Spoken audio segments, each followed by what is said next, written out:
Hello students, welcome to my YouTube channel geography guru. आज हम पढ़ने और समझने वाले हैं क्लास 10th हिंदी की वर्कशीट नंबर 26 को।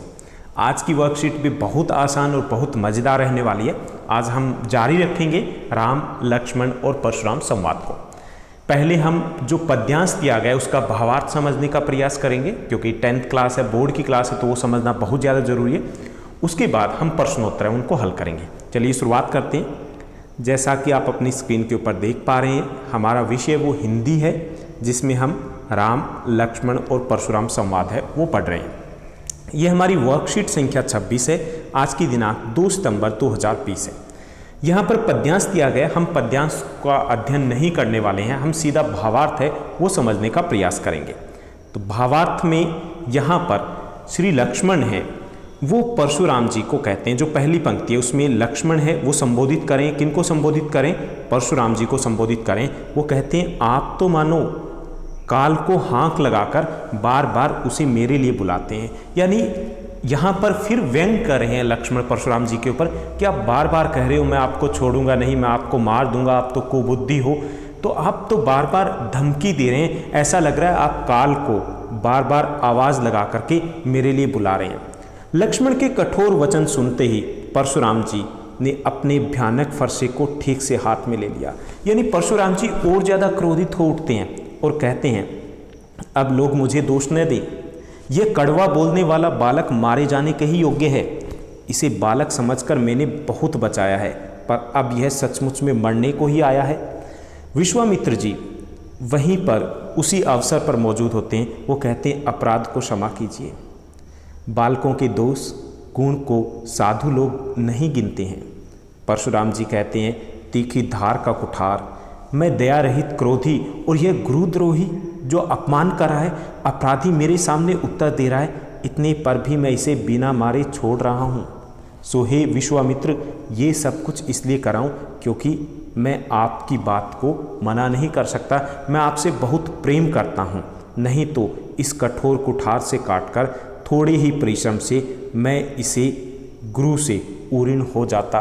मैं इसे अभी ही इसको अकाल मृत्यु को प्राप्त करवा देता, यानी अभी ही इसका वध कर देता मैं। लेकिन विश्वामित्र जी, क्योंकि मैं आपकी बात को मना नहीं कर सकता, इसलिए मैं इसको क्षमा करा। यहाँ पर विश्वामित्र जी है वो हृदय में हंस रहे हैं, मन ही मन में हंस रहे हैं। और क्यों हंस रहे हैं? कि परशुराम जी को तो हरा ही हरा सूझ रहा है कि सर्वत्र विजयी होने के कारण ये श्री राम और लक्ष्मण को भी साधारण क्षत्रिय ही समझ रहे हैं। यहाँ विश्वामित्र जी है वो हंस रहे हैं क्योंकि अभिमान में, गुरूर में यहाँ परशुराम जी है उनको कुछ नहीं दिखाई दे रहा, उन्हें लग रहा है सब कमज़ोर हैं। तो विश्वामित्र जी कह रहे हैं कि इनको हरा ही हरा दिखाई दे रहा है। इनको ये भी पता नहीं चल रहा कि राम और लक्ष्मण वो साधारण क्षत्रिय नहीं हैं, किंतु ये फौलाद के बने, बल्कि ये फौलाद के बने हुई खांड है। रस की खांड नहीं है जो मुँह में लेते ही गल जाए। खेद है मुनि, अब भी आप ना समझ बने हुए इनके प्रभाव को नहीं समझ पा रहे हैं। तो यहाँ पे विश्वामित्र हैं वो रोकते हैं परशुराम जी को कहाँ आगे बढ़ने से, क्योंकि वहाँ पर वो युद्ध करने के लिए तैयार होते हैं और साथ ही साथ उनको समझाने का प्रयास करते हैं। लेकिन साथ ही विश्वामित्र जी को लगता है कि अभी भी परशुराम जी नहीं समझ पा रहे हैं कि राम और लक्ष्मण साधारण मानव नहीं है। तो ये था हमारा भावार्थ इस पद्यांश का। अब हम प्रश्नोत्तर की तरफ चलते हैं। कुल 5-6 प्रश्न हमें यहाँ पर दिए गए। पहला जो प्रश्न दिया गया कि इसमें निम्नलिखित अर्थ के लिए पद्यांश से उचित शब्द हमें ढूंढने हैं। तो यहाँ पे पहला शब्द दिया गया कठोर, उसका लिए शब्द जो प्रयोग किया गया कठोरा। लोग के लिए लोगु, मारे जाने योग्य के लिए बदजोगु। विश्वामित्र के लिए कौशिक शब्द प्रयोग किया गया। क्षमा के लिए क्षमीय शब्द है वो प्रयोग किया गया। दया रहित के लिए अकूरन शब्द है वो प्रयोग किया गया है। गिनना जो है उसके लिए गन ही शब्द है वो प्रयोग किया गया है। उसके बाद लोहे की फौलाद से बने हुए के लिए उख में शब्द है वो प्रयोग किया गया। गन्ने से बनी हुई के लिए खांड शब्द है वो प्रयोग किया गया।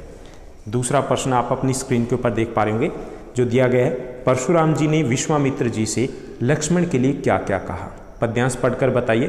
तो परशुराम जी ने कहा कि यह कड़वा बोलने वाला बालक मारे जाने के ही योग्य है। इसे बालक समझकर मैंने बहुत बचाया, लेकिन अब यह मरने को ही आ गया है।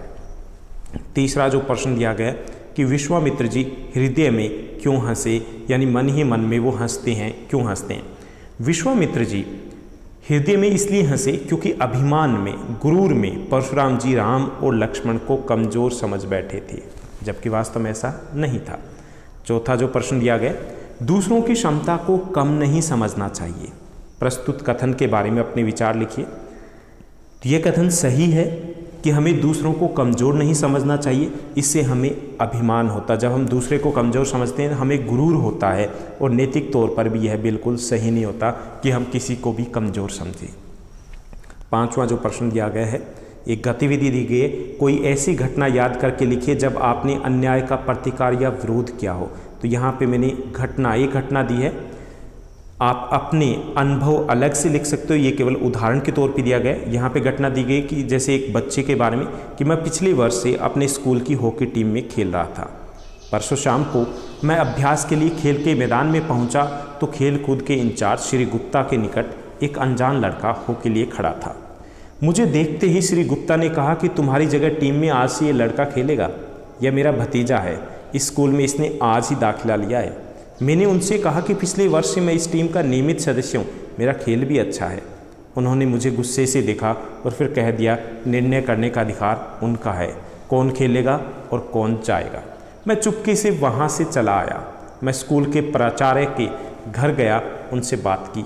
उन्होंने मुझे समझाया और कहा कि वे स्कूल में श्री गुप्ता से बात करके मुझे बताएंगे। मैं नहीं जानता कि प्राचार्य महोदय है, उनकी गुप्ता सर से क्या बात हुई, पर 7वें पीरियड में स्कूल का चपरासी एक नोटिस लाया कि शाम को मुझे खेलने के लिए पहले की तरह ही पहुंचना था। तो ये एक घटना थी जो उदाहरण के तौर पे दी गई। आप अपनी घटना है वो यहाँ पर लिख सकते हो।